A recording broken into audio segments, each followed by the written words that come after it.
नमस्कार दोस्तों, स्वागत है आप सभी का आपके अपने यूट्यूब चैनल ऑब्जेक्टिव सेंटर पर। दोस्तों जो भी स्टूडेंट ऐसे हैं जो कि दोस्तों वेल्डर फर्स्ट ईयर का इस बार एग्जाम देने जा रहे हैं, ठीक है। यानी कि वेल्डर तो वैसे ही 1 साल का होता है। तो देखिए, वेल्डर के जो भी छात्र हैं जो कि एग्ज़ाम देने जा रहे हैं, तो आप लोगों के लिए दोस्तों ज़रूरी है कि पिछले साल का पेपर ज़रूर देख कीजिए। इससे आपको एक आइडिया लग जाए कि एग्ज़ाम में किस तरीके से प्रश्न बनते हैं, ठीक है, और कैसे आपके क्वेश्चन आते हैं, किस लेवल के आते हैं। और इसमें से दोस्तों बहुत सारे प्रश्न आपके सीबीटी एग्ज़ाम वाले में देखने को मिल जाएगा, तो इसलिए आप लोगों को ये पढ़ना ज़रूरी हो जाता है, ठीक है। देखेंगे तो इसमें से काफ़ी ज़्यादा प्रश्न आपको रिपीटेड मिलेंगे, ठीक है, इसलिए आप लोग पढ़ लीजिए अच्छे तरीके से। यहाँ पर देखिए, ट्रेड थ्योरी का सबसे पहले यहाँ पर क्वेश्चन आ चुका है। कह रहा है कि पीतल में कौन से मिश्र धातु तत्व पाए जाते हैं। तो पीतल में पाया जाता है दोस्तों आपका तांबा और जिंक। तो तांबा और जस्त यहाँ पर आपका आंसर डी करेक्ट आंसर हो जाएगा। दूसरा, एसिटिलीन सिलेंडर का रंग कैसा होता है। तो देखिए, जो एसिटिलीन सिलेंडर होता है इसका रंग होता है दोस्तों आपका मैरून कलर का, ठीक है। तीसरे यहाँ पर प्रश्न है कि वेल्डिंग के बाद कार्य निरीक्षण का उद्देश्य क्या होता है। तो देखिए, वेल्डिंग के बाद कार्य निरीक्षण का जो उद्देश्य है वो है कि दोष और गुणवत्ता वेल्ड निर्धारित करना, ठीक है। इसका देखिए, चौथा प्रश्न है चित्र में दिखाया गया यक्स से चिन्हित भाग का नाम बताना है। यहाँ पर ये जो दोस्तों यक्स पार्ट आपको दिखाया गया है, यह यक्स पार्ट आपका कहलाता है नोजल, ठीक है। नोजल आपका यहाँ पर करेक्ट आंसर हो जाएगा। अब देखिए दोस्तों, यहाँ पर अगला प्रश्न आ चुका है। यहाँ पर देखिए, पांचवा प्रश्न कह रहा है कि विजुअल इंस्पेक्शन टेस्ट किस प्रकार का टेस्ट है। तो देखिए, विजुअल इंस्पेक्शन टेस्ट जो होता है आपका नॉन डिस्ट्रक्टिव टेस्ट होता है। और जो छठा प्रश्न है, यहाँ पर देखिए कहा गया है कि वेल्डिंग प्रैक्टिस में गैस सिलेंडर खोलने के लिए किस हैंडल टूल का उपयोग किया जाता है। तो देखिए, वेल्डिंग प्रैक्टिस में गैस सिलेंडर खोलने के लिए जिस हैंडल टूल का उपयोग किया जाता है वह आपका स्पिंडल की होता है, ठीक है। अब देखिए, यहाँ पर सातवां प्रश्न कहा गया है कि गर्म धातुओं को पकड़ने के लिए किस उपकरण का उपयोग किया जाता है। तो देखिए, गर्म धातुओं को पकड़ने के लिए जो उपकरण यूज किया जाता है वह रहता है आपका टंग्स। आठवां प्रश्न यहाँ पर देखिए क्या कहा गया है। आठवां प्रश्न यहाँ पर कहा गया है कि फ्लक्स कॉर्ड के लिए किस प्रकार के रोलर का उपयोग किया जाता है। तो देखिए, फ्लक्स कॉर्ड के लिए जो रोलर यूज किया जाता है वह आपको वी नर्ल्ड रहता है। नौवां प्रश्न है कि यदि मैनुअल मेटल आर्क वेल्डिंग में ग्रूव एंगल 60 डिग्री है तो 5 mm मोटी मेटल के लिए रूट गैप क्या होना चाहिए। तो देखिए, अगर आपका मैनुअल मेटल आर्क वेल्डिंग में ग्रूव एंगल 60 डिग्री है और 5 mm मोटी मेटल है तो जो रूट गैप होगा वह आपका 1.6 mm होगा। 10 नंबर का प्रश्न है चित्र में दिखाया गया फिक्स्ड पाइप की स्थिति क्या है। तो देखिए, यहाँ पर जो फिक्स पाइप की स्थिति है यह है आपका दोस्तों 5G, ठीक है। 5G यहाँ पर बी आंसर आपका करेक्ट आंसर हो जाएगा। 11 नंबर का प्रश्न पर कहा गया कि आर्गन की तुलना में किस गैस की थर्मल ऊष्मा चालकता अधिक होती है। तो देखिए, आर्गन की तुलना में जिस गैस की थर्मल ऊष्मा चालकता अधिक होती है वह आपका रहता है कार्बन डाइऑक्साइड। 12 नंबर का प्रश्न यहाँ पर GTAW टार्च में कॉलेट असेंबली का क्या उपयोग है। तो देखिए, GTAW टार्च में कॉलेट असेंबली का जो उपयोग हो वो है आपका टंगस्टन की रॉड को पकड़ने के लिए। 13 नंबर का प्रश्न यहाँ पर कहा गया है कि वेल्डिंग प्रक्रिया में किस धातु को वेल्ड क्षय दोष के अधीन किया जाता है। देखिए, वेल्डिंग प्रक्रिया में जिस धातु को वेल्ड क्षय दोष के अधीन किया जाता है वह आपका स्टेनलेस स्टील होता है। 14 नंबर का प्रश्न है कि सॉफ्ट सोल्डरिंग का पिघलने का तापमान क्या है। तो देखिए, सॉफ्ट सोल्डरिंग के पिघलने का जो तापमान है वह 350 डिग्री सेल्सियस से नीचे होता है। 15 नंबर का प्रश्न है कि सामग्री के प्रतिरोध को बेहतर बनाने के लिए किस प्रक्रिया का उपयोग किया जाता है। तो देखिए, सामग्री के प्रतिरोध को बेहतर बनाने के लिए हम लोग मेटलाइजिंग प्रक्रिया का उपयोग करते हैं। 16 नंबर का प्रश्न है कि वेल्डिंग में जाप के चारों ओर वेल्ड केबल लपेटने का उद्देश्य क्या है। तो देखिए, वेल्डिंग में जाप के चारों ओर वेल्ड केबल लपेटने की जो प्रक्रिया है वह आपका आर्क ब्लो को नियंत्रित करने के लिए। 17 नंबर का प्रश्न है चित्र में दिखाई गए डेवलपमेंट ड्राइंग का नाम क्या है। तो ये जो दोस्तों चित्र में डेवलपमेंट ड्राइंग दिखाई गई है यह डेवलपमेंट ड्राइंग है आपका ब्रांच जॉइंट का, ठीक है। तो ब्रांच जॉइंट यहाँ पर सी करेक्ट आंसर हो जाएगा। 18 नंबर का प्रश्न है कि बट वेल्ड के नामकरण में यक्स क्या है। तो देखिए, यहाँ पर जो यक्स पार्ट आपको दर्शाया गया है यह आपका रीइंफोर्समेंट का है, ठीक है। 19 नंबर का प्रश्न है कि गैस लेजर टाइप वेल्डिंग में आमतौर पर किस गैस का उपयोग किया जाता है। तो देखिए, जो गैस लेजर टाइप वेल्डिंग होता है इसमें दोस्तों हम लोग कार्बन डाइऑक्साइड गैस का उपयोग करते हैं। 20 नंबर का प्रश्न है आर्क ब्लो का क्या प्रभाव होता है। तो देखिए दोस्तों, आर्क ब्लो का जो प्रभाव होता है वो रहता है आपका पुअर फ्यूजन, ठीक है। यहाँ पर ये आंसर आपका करेक्ट आंसर हो जाएगा। 21 नंबर का प्रश्न यहाँ पर कहा गया कि वेल्डिंग योग्यता के परिणामों को रिकॉर्ड करने के लिए किस प्रारूप का उपयोग किया जाता है। तो देखिए वेल्डिंग योग्यता के परिणामों को रिकॉर्ड करने के लिए हम लोग प्रोसीजर क्वालिफिकेशन रिकॉर्ड PQR का उपयोग करते हैं। 22 नंबर का प्रश्न यहाँ पर कहा गया कौन सी गैस GMAW में उच्च करंट का उपयोग करती है। तो देखिए जो गैस GMAW में उच्च करंट का उपयोग करता है वह आपका कार्बन डाइऑक्साइड होता है। 23 नंबर का प्रश्न देखिए कहा गया है कि TIG वेल्डिंग प्रक्रिया में अक्रिय गैस का उपयोग किस उद्देश्य से किया जाता है। तो देखिए जो TIG वेल्डिंग होता है उसमें अक्रिय गैस का उपयोग हम लोग दोस्तों वायुमंडलीय संदूषण से पिघली हुई धातु की रक्षा करने के लिए करते हैं। दोस्तों जो भी छात्र ऐसे हैं जो कि इस क्लास यानी कि ये जो प्रीवियस ईयर का क्वेश्चन पेपर है अगर आप लोग इसका PDF चाहते हैं तो आप लोग गूगल प्ले स्टोर से ऑब्जेक्टिव सेंटर एप्लीकेशन डाउनलोड कर लीजिए, उसमें रजिस्ट्रेशन करके लॉगिन हो जाइए।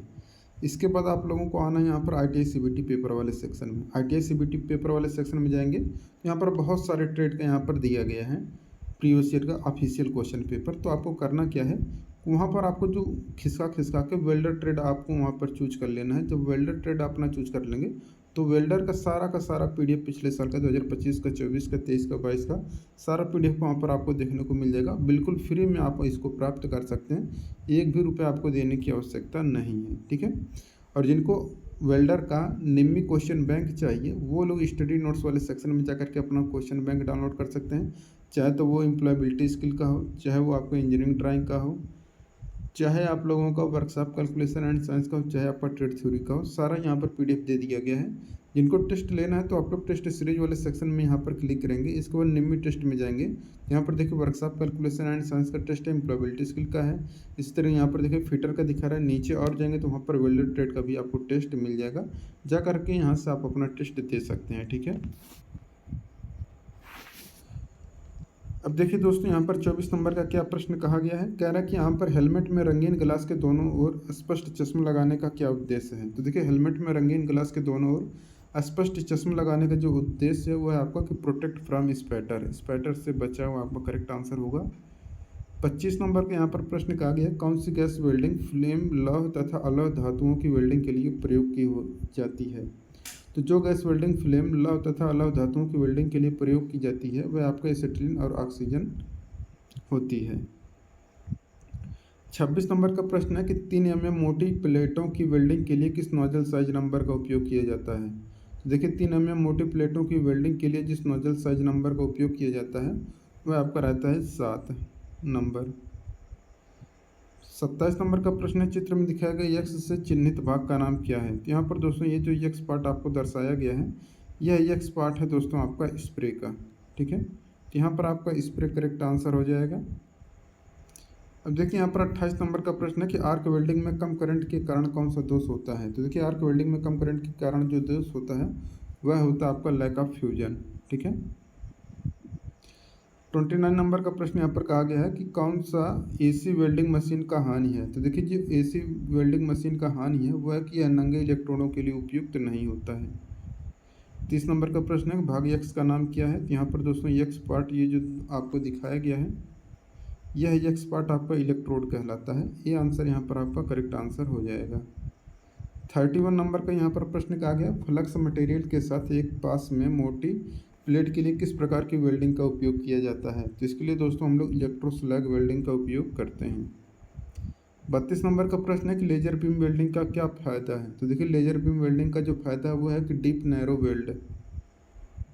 33 नंबर का यहाँ पर प्रश्न है कि GMAW gas metal arc welding में सोलेनॉइड बल्ब का फंक्शन क्या है। ये आपका सील्डेड गैस फ्लो कंट्रोल का, ठीक है।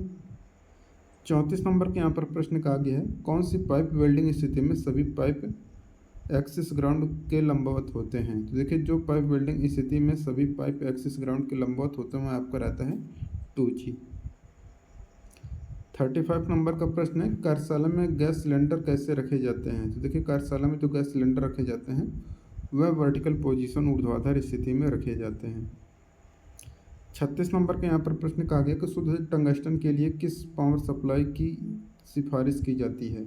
तो शुद्ध टंगस्टन के लिए दोस्तों हम लोग AC पावर सप्लाई का उपयोग करते हैं। 37 नंबर का प्रश्न कहा गया है कि लौह धातुओं को साफ करने के लिए किस वायर ब्रश का उपयोग किया जाता है। तो लौह धातुओं को साफ करने के लिए जो वायर ब्रश का उपयोग किया जाता है वह आपका कार्बन स्टील का होता है। 38 नंबर का प्रश्न है, कैल्शियम कार्बाइड का उपयोग क्या है? तो देखिए कैल्शियम कार्बाइड का उपयोग दोस्तों हम लोग करते हैं प्रोड्यूस एसिटिलीन गैस उत्पन्न करने के लिए।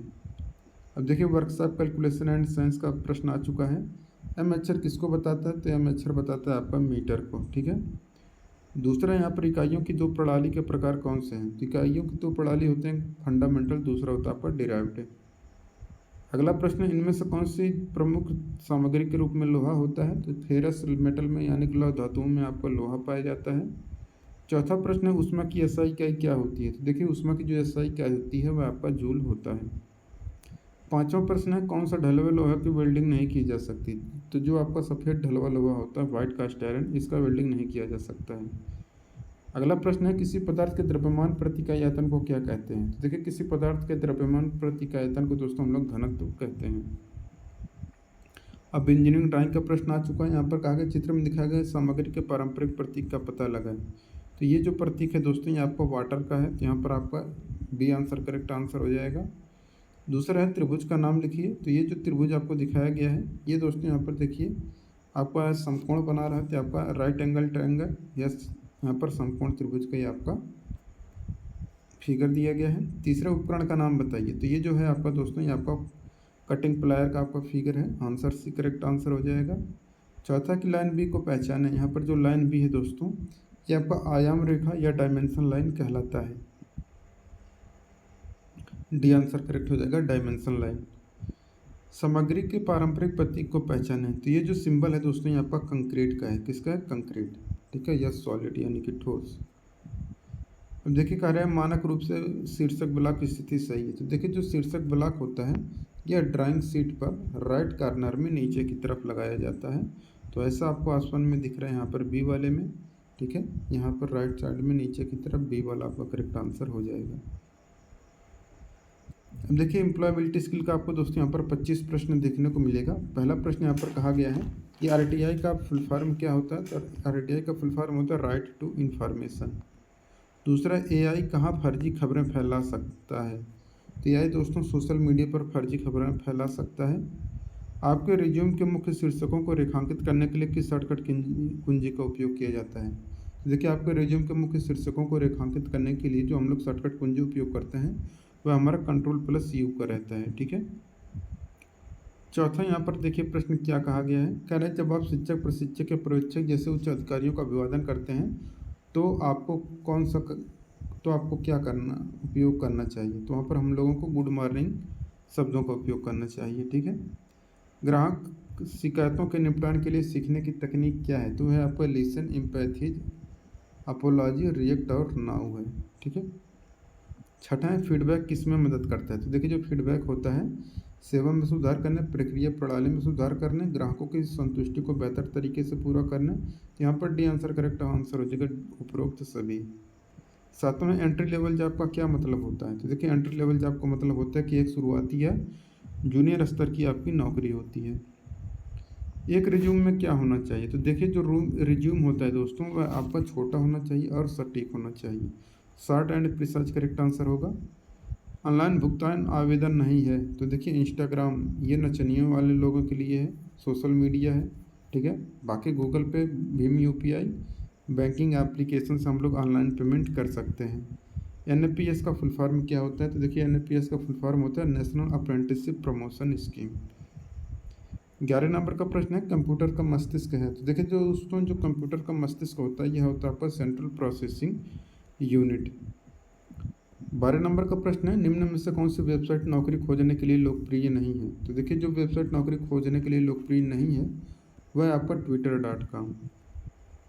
13 नंबर का प्रश्न है आधुनिक संचार का नवीनतम और प्रभावी साधन कौन सा है? तो देखिए आधुनिक संचार का नवीनतम और प्रभावी जो साधन है वह आपका है इलेक्ट्रॉनिक मेल। 14 नंबर का प्रश्न है कौन सा एक वर्णनात्मक शब्द है? तो देखिए जो एक वर्णनात्मक शब्द है वो है आपका हॉट, यानी कि यह बता रहा है कि वर्णन कर रहा है कि ये गर्म है। ठीक है। फर्स्ट औद्योगिक क्रांति की शुरुआत हुई तो देखिए 18वीं शताब्दी में हुई। ठीक है। 16 नंबर क्वेश्चन है जीडीपी का विस्तार क्या होता है? तो ग्रॉस डोमेस्टिक प्रोडक्ट जीडीपी का फुल फॉर्म होता है। 17 नंबर का प्रश्न कहा गया उपयुक्त स्थान प्रीपोजिशन के साथ रिक्त स्थान भरें। यहाँ पर होगा my house is on the 3rd floor. यहाँ पर सी आंसर करेक्ट हो जाएगा ऑन। देखिए 18 नंबर का क्वेश्चन है नौकरी या काम में होना है। तो देखिए नौकरी या काम में होना जो है ये आपका एम्प्लॉय कहलाता है। 19 नंबर का प्रश्न है कि सोशल नेटवर्किंग साइट का नुकसान कौन सा है? तो देखिए सोशल नेटवर्किंग साइट का जो नुकसान है वो है कि मेक एडिक्टिव, बुरी आदत लगना। ठीक है। अगला प्रश्न है एसआईडीओ का फुल फॉर्म क्या होता है? तो स्मॉल इंडस्ट्री डेवलपमेंट ऑर्गेनाइजेशन एसआईडीओ का फुल फॉर्म होता है। 21 नंबर का प्रश्न है मान है। तो देखिए जो वैल्यू होते हैं हमारे दृष्टिकोण और कार्रवाई को प्रेरित करते हैं। 22 नंबर का प्रश्न है कंफर्ट जोन क्या है? तो देखिए कंफर्ट जोन जो होता है ये रहता है हमारे परिचित जीवन शैली और व्यवहार ही हमारा आराम क्षेत्र है। 23 नंबर का प्रश्न है किसी विशेष कार्य के लिए समर्पण को क्या कहा जाता है? तो इसे हम लोग कमिटमेंट बोलते हैं। 24 नंबर का प्रश्न यहाँ पर कहा गया है विदेशी बाजारों तक पहुँच प्राप्त करने और संगठनों के हित को जल्दी बढ़ावा देने के लिए किस दृष्टिकोण का उपयोग किया जाता है? तो इसके लिए दोस्तों हम लोग जॉइंट वेंचर का उपयोग करते हैं।